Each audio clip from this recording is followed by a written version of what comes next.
Hello trade pros and welcome to our YouTube channel. My name is George Papazov. In today's video, I'm going to talk to you about how inflation and the stock market move together. In the past two major crashes, inflation has done a very predictable and similar thing, and this thing is happening at the moment. So what we're going to do is take some time and dig a little bit deeper into two instances and see how inflation had followed with the stock market in two of the past major bubble collapses. Let's dive into this, and I'm going to share this information with you. And please stay to the end because I will share a resource with you that you absolutely need to get your hands on to understand what this means for the future of the market. It's a great book. I didn't write it. It's not self-promotion, but I will share that title with you to do some further reading. So without further ado, let's jump in the slides and the presentation, and I'm happy to share this information with you. Let's go.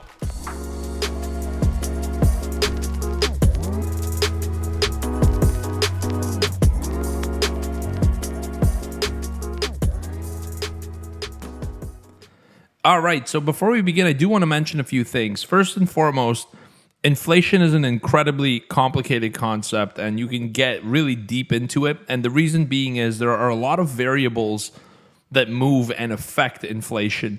Also, the way it's interpreted varies by the function that you play in the market. So one thing you need to know, though, inflation is the increase in costs, all right, that you experience as a consumer. Inflation's good to a certain extent, but runaway inflation poses significant challenges. If you want to learn more about the actual concept of inflation, hit the link in the description and we could show you in our blog post what inflation is, why it matters, and we do a much deeper dive than we're going to in this YouTube video, and you could read that. So hit the link in the description and find out more and go into that full depth article. For now though, on this video, I've put together a few slides that I wanted to share with you and explain to you three of the instances where inflation had an impact and how these bubbles actually ended up bursting. Like I said in the spoiler alert, when inflation started to increase while the market was going up, it isn't a problem. But when it continues to increase and increase at faster paces, it becomes a problem and more of a challenge that eventually leads to epic market sell-offs. So let's look at this. This is actually a clipping from TradingView. This is the S&P 500 index on the candles. Each candle represents a 1 week time period. So it's a weekly chart. As you can see here, in the late stages of 1998, close to 1999, was one of the last phases of the rally in the market before what happened was the tech bubble burst. This last phase, as it rallied upward, had tremendous gains, 65% in 18 months total. So that's a massive increase in valuation of stocks. In the tech bubble and in the 1990s, all companies that were involved with websites or had a .com in their name literally had ridiculous valuations with no revenue in their business. So no revenue, no problem. As long as they had a .com, they were worth big money. So from September 1st from September 1st of 1998 to March 1st of 2000, the market increased 65% in 18 months. In the same time period, though, inflation started to increase and coincided. This time block that you see here is the same start and end period on the last stage of the tech bubble rally. Inflation started to go up. And what happened was right before the actual sell-off and the big dump that we now call the tech bubble bursting or the .com bubble, inflation had increased a tremendous amount. Now, this study is just the inflation rate. So the rate itself increased 162% and not generally overall inflation. But this was a tremendous increase in the late stages of this rally as inflation picked up and it almost became parabolic towards the end. The market peaked. What ended up happening is a short-term consolidation followed by a 49% drop in 25 months or 760 days. So what we're talking about here is 2 years of on average 25% drops of back-to-back performance. So when inflation edged up with the actual stock market, this is one of the falling outs and what resulted in almost a 50% loss of value in stocks on the S&P 500 in 2 years. Now, this tech bubble very obviously was a frenzy of buying that came to a sudden end. And so with each one of these things, was inflation the only driver for the collapse? The answer is absolutely not. There are periods of increasing inflation while the stock market continued to rally. But what you need to understand is that at those periods, the difference is that the central bank did something by raising interest rates to reduce the inflation, to take off the growth and the pressure on the economy of inflating prices. In this scenario and all the ones that I present is when inflation continued to be problematic and continued to increase on a large scale. So this is example number one, and this was the tech bubble. In example number two, this is now the great financial crisis, also called the housing bubble in 2008. All right, leading up to this financial crisis, there was a lot of mortgage lending to people who did not need to prove income. These were called ninja loans, no income, no job, no assets. And they were able to secure mortgages that were whopping totals. And the reason they were able to get these big mortgages is because they were positioned in a way that allowed you to get lower interest rates at the beginning of the term, but then the interest rates increased later on in the years of that mortgage. But that didn't cause the crisis. That's just a lending situation in which banks are lending to people who shouldn't be getting those loans. That isn't problematic in itself until this happened. What banks started to do is package these mortgages and put them in one consolidated package, collateralized debt obligation. It's called a CDO. And they were able to, just on a top tranche, give it a rating of a high quality type of asset. Meanwhile, the majority of those mortgages that were packaged were probably going to default. So when all of this came out, obviously there's a movie on this called The Big Short that explains in a lot more detail. But what you need to understand is this was a massive collapse in 2008. All right, and I was actually working at the trading desk at the time and began my career towards the tail end of 2008 and the beginning of 2009. So I was actually still in college while this was happening, but I did join the trading desk as we were almost near the lows in this financial collapse. I took a lot of calls that were dark, that were bewildering, and actually are the passion for the reason that what I do in TRADEPRO Academy to this day is teach others and empower them to make financial decisions that are serving them in all market conditions, not just buying stocks in a bull market. All right, so as this collapsed, let's take a look now at the slides because you could see that I've just added a second piece here to it because it's a monthly chart. This was the first one that we looked at, example number one, and everything to the right of this line will now be example number two.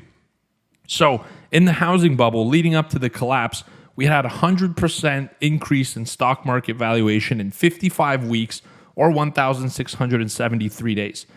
In this time period, inflation increased in the early stages, and while it did dip once again, it started to increase right as the market collapsed. So when the inflation had cooled off around the late 2005, the stock market too consolidated for a period of time. And when inflation had started to drop off, the market resumed its rally because the pressure wasn't there. But now when you look at mid-2007, inflation skyrocketed higher and started to push the market down. This is when it became a problem.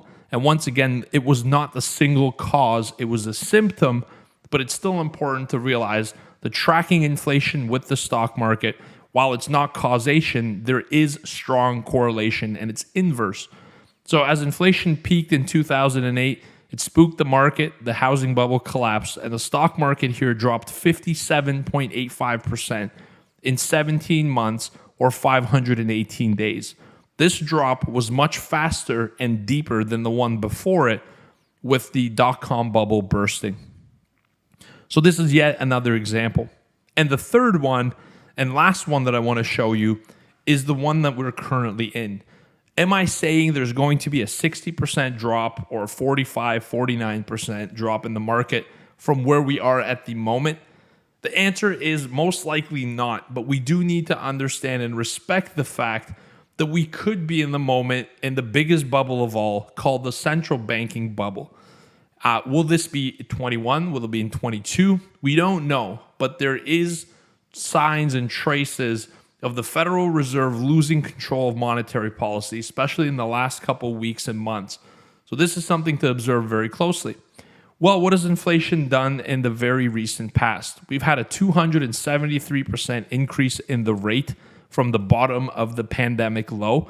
So this was in early 2020 when the stock market had all but collapsed very quickly in a short period of time. And this recovery from that drop has been massive.